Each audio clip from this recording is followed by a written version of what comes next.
My kid's now in college. How do I avoid paying large tuition fees for housing? We're going to get into it today. The answer is have your kid, not you, but your kid, buy a piece of real estate. And we're going to talk about how they can do that. If you like content like this, please give us a thumbs up and subscribe. We're interested in your specifics of your situation. We can help answer those. If you'll put a comment below, we will get back to you. So let's go ahead and dive right into this.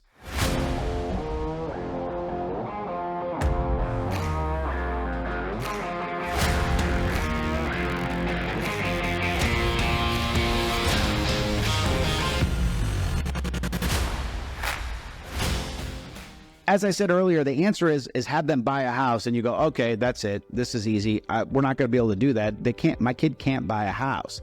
They're not qualified to buy a house. So why would I be able to do this? You got to build up credit. I'm going to have to wait till they're 25. None of this is actually true.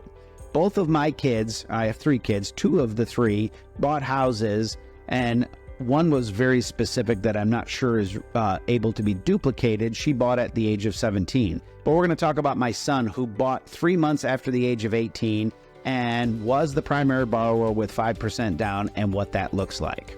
So what happened there was you have to prepare ahead of time, and there's some real easy ways to do so. The first thing is to build credit.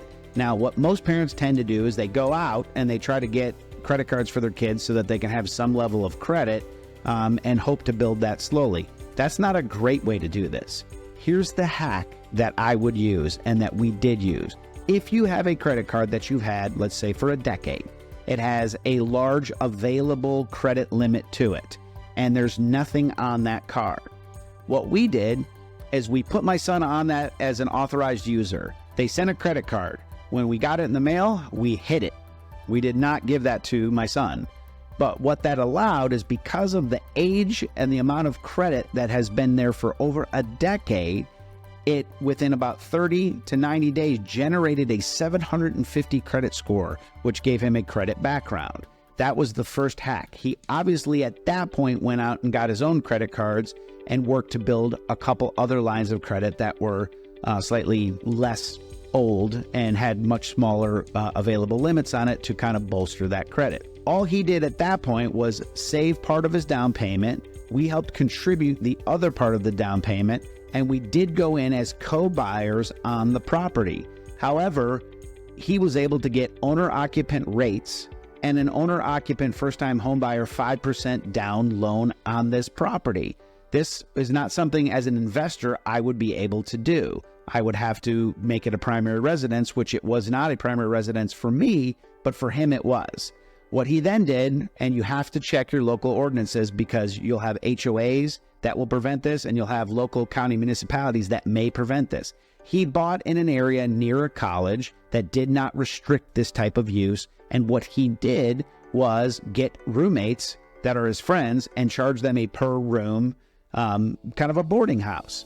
And so he filled this 4-bedroom house with other guys that were paying monthly between $600 and $800 a month to live there. While they're doing that, this basically covered his entire mortgage, and over that course of about 2 to 3 years, the money he saved in his account, he was able to rebuild a deck, reside the house, put on new gutters, cut down trees, all without spending really $1 of his own money and building equity in the house. So this is a wonderful way for you to help your college kids produce an income-producing asset. Now, let's talk about how this ended up for him. This is one of those things, was it a good choice or was it a bad choice?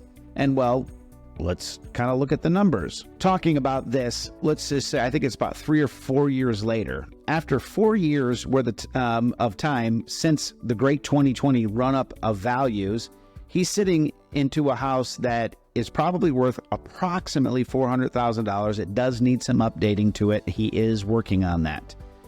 The value's at $400,000. He bought at $217,000. After his down payment, he owed just over $200,000 and has now paid it down to just below $200,000.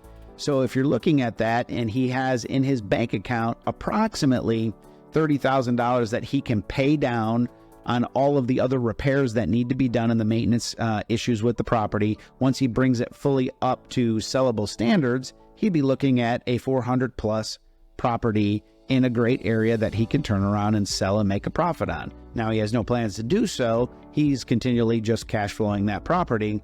But at the end of the day, he'll get his entire investment back out of this property. He'll have made over 6 figures in equity while doing this. And, well, frankly, he got out of my house, right? That was something he wanted more than I wanted. But that anonymity and the ability for them to move on is a great way. So it really depends on where your kid's going to go to college, on whether this will work in that area, but it's something that you may want to look into. If you're in the Georgia area and you're wondering, can I do this? What steps do I need to make to be able to get my kid ready for home ownership?